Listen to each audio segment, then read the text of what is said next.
Assalamualaikum warahmatullahi wabarakatuh. Nama saya Haryanto SPDI.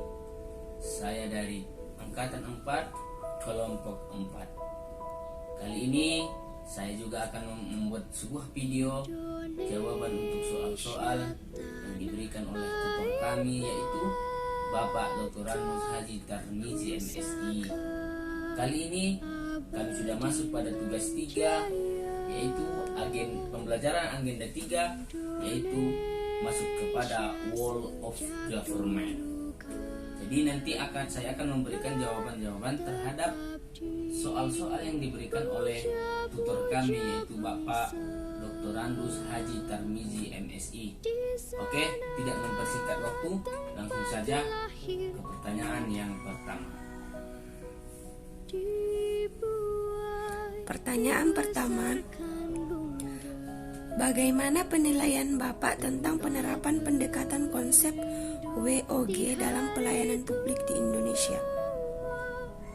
Kalau ditanya bagaimana penilaian saya terhadap penerapan pendekatan Wall of Government dalam pelayanan publik di Indonesia, menurut saya sudah berjalan dengan baik. Karena penerapan konsep WOG dalam pelayanan publik di Indonesia itu sudah berjalan dengan baik. Ini semua tidak terlepas dari bagaimana memberikan pelayanan yang baik, mudah, transparan kepada masyarakat, dan juga memberikan manfaat kepada masyarakat.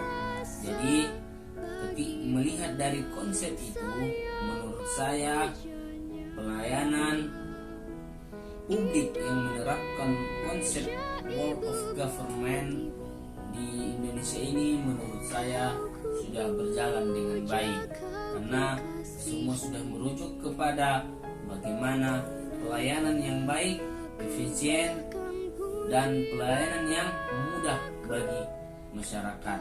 Itu menurut saya terkait dengan penilaian saya bagaimana penerapan Wall of Government dalam pelayanan publik di Indonesia. Pertanyaan kedua, apa kendala atau hambatan yang dihadapi dalam penerapan WOG tersebut? Kalau ditanya bagaimana kendala dalam penerapan Wall of Government di Indonesia, menurut saya semua itu kendalanya ada pada konflik kepentingan. Apalagi kalau kita berbicara terkait dengan pembangunan. Contohnya adalah seperti bagaimana Dinas Lingkungan Hidup ingin menjadikan lingkungan yang hijau dan lestari. Begitu juga dengan bagaimana dunia pertambangan, bagaimana mereka seharusnya melakukan penambangan di daerah tersebut sehingga meningkatkan perekonomian.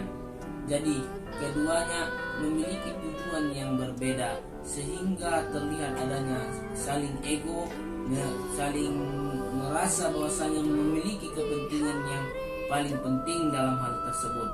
Jadi menurut saya kendala yang dihadapi dalam penerapan WOG adalah adanya konflik kepentingan, merasa mereka lebih penting daripada sektor-sektor yang lain. Mungkin itu bisa jawaban menurut saya terkait dengan kendala yang dihadapi dalam penerapan Wall of Government. Pertanyaan ketiga, apa gagasan Bapak supaya konsep WOG ini berhasil dalam pelayanan di Indonesia? Kalau menurut saya adalah bagaimana gagasan saya supaya konsep Wall of Government berhasil dalam pelayanan publik di Indonesia ini adalah yang paling pertama menurut saya adalah menanamkan rasa saling memiliki bersama atau tujuan bersama dalam menjadikan bangsa dan negara di setiap sektor pemerintahan ini. Jadi menurut saya setiap sektor pemerintahan ini ada rasa ingin memajukan, rasa ingin menjadikan Indonesia ini menjadi lebih maju. Jadi maka ketika ada rasa ingin menjadikan Indonesia lebih maju ini, maka akan memudahkan dalam berkoordinasi tidak lagi mengedepankan ego masing-masing yang berdampak pada pelayanan kurang baik terhadap masyarakat.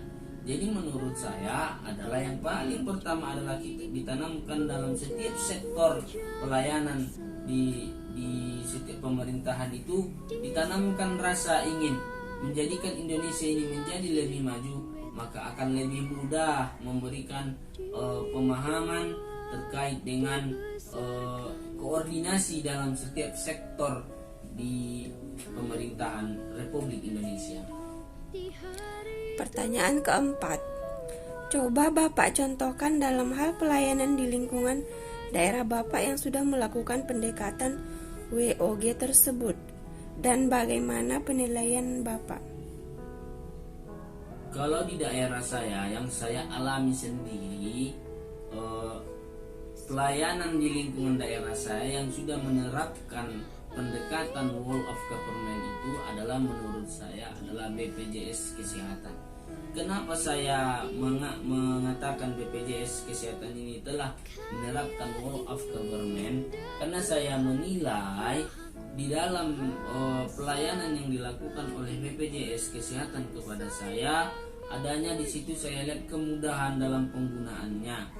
Maksudnya kemudahan dalam menggunakan BPJS itu sangat memudahkan. Apalagi dengan adanya aplikasi mobile JKN, di dalam aplikasi itu memudahkan saya dalam mencari informasi atau memberikan mereka memberikan pelayanan kepada saya melalui mobile JKN, akan memudahkan. Tidak harus saya itu datang ke kantor BPJS terdekat. Melalui aplikasi mobile JKN ini saja memudahkan saya untuk menerima informasi terkait dengan pelayanan-pelayanan yang diberikan oleh BPJS Kesehatan. Apalagi saya ketika saya menggunakan kartu BPJS ini ke tempat saya ingin melakukan pengobatan seperti ke puskesmas. Ketika saya ingin melakukan akan mudah, tidak perlu ribet. Setelah saya kasih kartunya, maka saya akan diarahkan untuk melakukan pengobatan terhadap kesehatan saya. Jadi menurut saya penilaian saya terhadap dengan BPJS Kesehatan ini menurut saya sudah menerapkan pendekatan yang menggunakan whole of government. Pertanyaan terakhir, apa yang perlu ditingkatkan sekaitan dengan soal nomor 4? Kalau menurut saya yang perlu untuk ditingkatkan dalam soal pertanyaan nomor 4 itu adalah diberikannya kemudahan dalam penggunaan BPJS di luar daerah kita tinggal. Maksudnya apa? Ketika kita kan dalam penggunaan BPJS kita itu di daerah kita sendiri. Jadi ketika kita keluar dari daerah kita, seharusnya BPJS ini diberikan kemudahan, bukan dipersulit. Maksudnya kadang kita harus meminta rujukan dulu ke daerah kita itu, baru bisa kita gunakan BPJS di daerah yang lain. Jadi maksud saya untuk ditingkatkannya yaitu kemudahan dalam penggunaan BPJS Kesehatan ini di daerah yang lain. Karena kita tidak tahu situasi dan kondisi itu kadang tidak sesuai dengan yang kita harapkan, karena mendadak tanpa harus meminta surat rekomendasi dari daerah kita tinggal. Mungkin itu yang bisa saya berikan jawaban terkait dengan 5 soal yang diberikan oleh Bapak Dr. Randus Haji Tarmizi MSI. Mudah-mudahan jawaban yang saya berikan ini tepat sasaran, sesuai dengan Bapak yang Bapak inginkan. Mungkin itu yang bisa saya sampaikan.